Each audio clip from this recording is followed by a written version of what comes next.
What's going on, guys? Good morning. Welcome to Getting to the Facts. I'm your host, Andrew Curiel, and we're going to get into a fun episode today, guys. It's going to be strictly sports. Like I said, on Saturdays, I'm just going to make it a sports related episode. Like I said, I'm a former basketball player myself. I played a little college ball, so basketball is definitely going to be probably one of the main sports that I'm going to keep up on.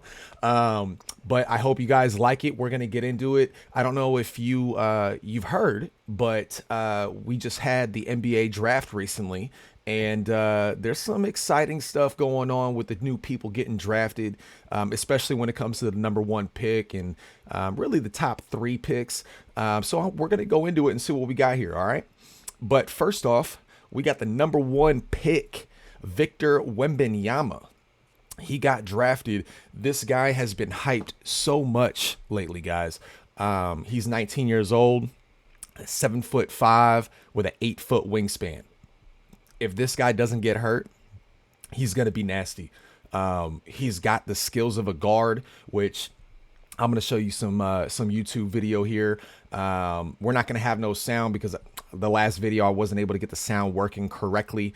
So I'm gonna work on that for the next time that I put sound on a video. But we'll definitely get into some highlights here. But Victor Wembanyama, 19 years old. He was playing professional basketball over in France, and then after that he went. I think he went to the G League, if I'm not mistaken. I think it was the G League that he was in. But everybody's hyped on this guy. He just got drafted. The San Antonio Spurs selected Wembanyama number one overall in Thursday's NBA draft at Barclays Center in Brooklyn. In doing so, they officially started the NBA career of one of the most highly anticipated prospects in league history. One of the best feelings of my life, Wembanyama, 19, said. Probably the best night of my life. I've been dreaming about this for so long. Honestly, guys, I'm pretty hyped about this guy. Again, we're in a soft league. Okay, so I mean, his skinniness is really not going to be that big of an issue. And honestly, I think, I mean, you just look at KD, Kevin Durant, for people that don't know the NBA too much, but he was super skinny, super skinny. And Wembanyama's got a skill set. I personally feel he's got a better skill set than what KD had when he came into the league. He can handle the ball. He can do just about everything. Again, I wanted to show you guys here his wingspan. This dude is 7'5" with an 8-foot wingspan. Like, you don't need to be that heavy when you got an 8-foot wingspan. So I'm actually really looking forward to seeing what this guy does, especially because he got drafted by the Spurs. So that means he's got Greg Popovich, who is one of the greatest coaches ever to coach in the NBA. I think it's a perfect fit. Personally, they have a lot of work to do to build around him. But when you got a talent like this, all you got to do is keep him healthy. Keep him healthy, and you can build around him, no problem.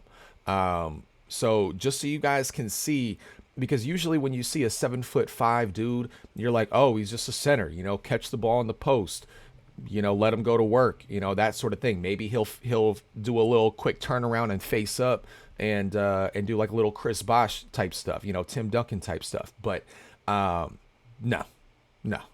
I mean, as we keep going in the NBA, I mean, we keep going year after year after year. The game is becoming so positionless. So there's really not a center anymore. There's really not a power forward or a point guard anymore. Everybody can play any position basically whenever the team needs them to. Is really where it's going. So it's going to be really cool. I'm going to pull up this video here. This highlight video for Victor Wembanyama, so you can really see what I'm talking about his skill set. We'll watch like 2 or 3 minutes of this highlight video. It's a pretty long highlight video, so I'll just show you a couple minutes here, and so you guys can see exactly what I'm talking about coming into this season. All right, so let's get this going.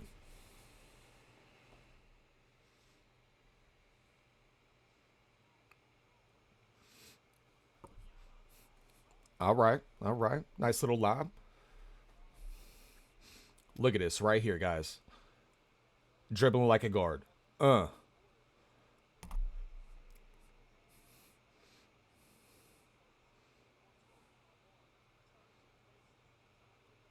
Uh,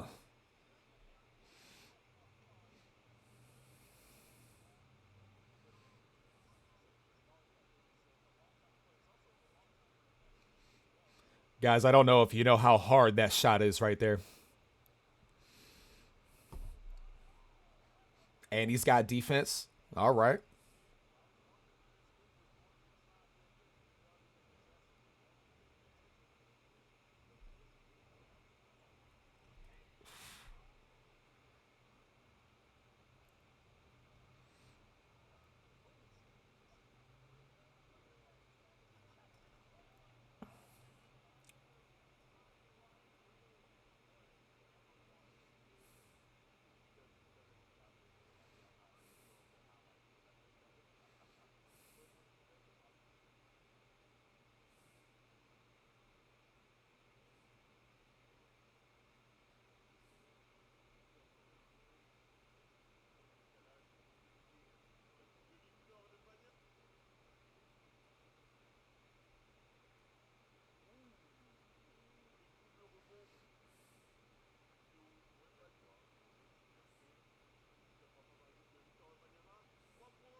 Guys, I'm telling you, I'm telling you. I don't know. I don't know if everyone that watches this podcast so far knows too much about basketball, but that dude is showing skill sets that he's not supposed to have at that size. Okay, he's handling the ball, going through the legs, behind the back, pulling up for Steph Curry range threes, and he's hitting them on a very good clip, especially for his size. And I think the biggest thing is he's not scared either. You know, he's played professional basketball in France for a couple of years. It seems like he's only 19, so having that, I think coming into the league, he's not going to come in shy and timid. He's going to come in ready to go. So I'm excited. I'm excited to see what happens with him. He's definitely a generational talent if he can stay healthy. That's going to be the biggest thing for him, guys. And even in this soft league that we're in, um, it's still kind of concerning, you know. If he can stay healthy, it's really, and I'm not worried about any other part of his body, but his feet. You can't hurt your feet. I mean, that's how Yao Ming, his career ended early was because of I think a metatarsal fracture or something like that in his foot. And then Chet Holmgren from last year, who got drafted by Oklahoma City Thunder in the preseason, or not even, I think it was before preseason, he hurt his foot. He fractured his foot, so he was out the whole season. So, you know, it's just people when they have that type of size. And they don't have enough muscle built around. Sometimes they just have those strains and those fractures that happen, especially when you're playing an 82 game regular season, and then you got the playoffs. So we'll see how it goes, guys. But like I said, fingers crossed he stays healthy. I'm really excited to see what he can do, especially when you got one of the greatest coaches to ever coach in the NBA. So it's going to be real exciting. And then one other thing, real quick, before we end this thing here, guys, is the third overall pick, Scoot Henderson. This guy was supposed to go number two. We were kind of shocked I mean, at least I was shocked that he fell to number 3 to the Portland Trailblazers. But this guy could be very good as well. He's been pretty hyped up. They were trying to see if he was going to be the number 1 pick, but you know, when you got a guy like Victor Wembanyama, you can't pass him up. You can't. So he was never going to go number 1. But he was trying to push for it. That's for damn sure. But Scoot Henderson, man, the only thing that I'm worried about with him is that he's only 6'2". And I mean, I'm 6'1", but in basketball, guys, in basketball, if you're under 6'4", you're short, especially in the NBA. I think the average height in the NBA is like 6'5", if I'm not mistaken. So when we're looking at Scoot being 6'2", man, you've got to be elite on the defensive side of the ball. You got to be elite ball handler. You just got to be elite almost everywhere to make up for that size. But I'm going to show this little highlight video of him as well, just so you can get a little idea about his game. But them getting Scoot Henderson, if he can play as good as they're hoping, they may just be able to get rid of Damian Lillard, get him to a team that he can actually compete for a championship on, and get some draft capital back, you know, get some pieces back to just start building around Scoot and just start all over. Because I mean, they kind of wasted Damian Lillard's prime in Portland. So let's take a look and see what Scoot's all about here.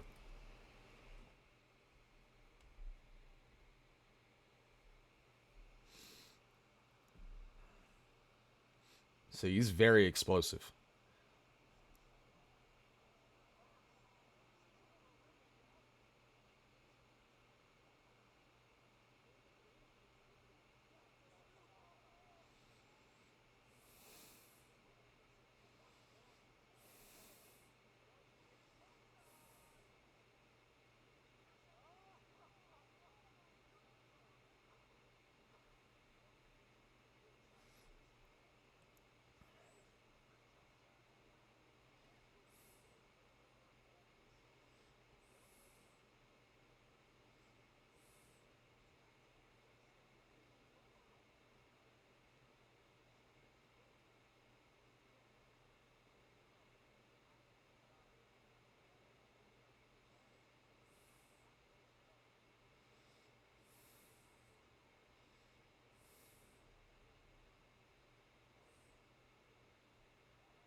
All right, guys, I'm telling you, it's gonna be exciting.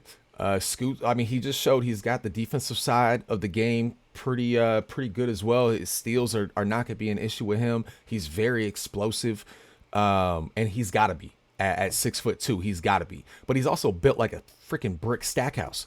You know, he's very built. I mean, he's 6'2", 195 of pure muscle, and he's super explosive. So it'll be exciting. It'll be exciting to see what he can do. I just think he's got a bigger uphill battle than Wembanyama. But I think the one person out of those two that have, I guess, more of a toss-up is when it comes to injuries. I think durability-wise, I think Scoot's probably going to be more durable.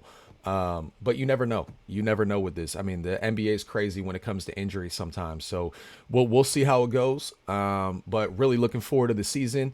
And we'll see where it goes, guys. All right. But hey, I really enjoyed going over the sports today and going over the NBA draft and just giving you guys a little heads up what's going on there. I hope you guys enjoyed it as well. Please press the like button, subscribe to the channel if you haven't already. You know the drill. But I hope you guys enjoy the rest of your weekend, and I'll see y'all in the next video.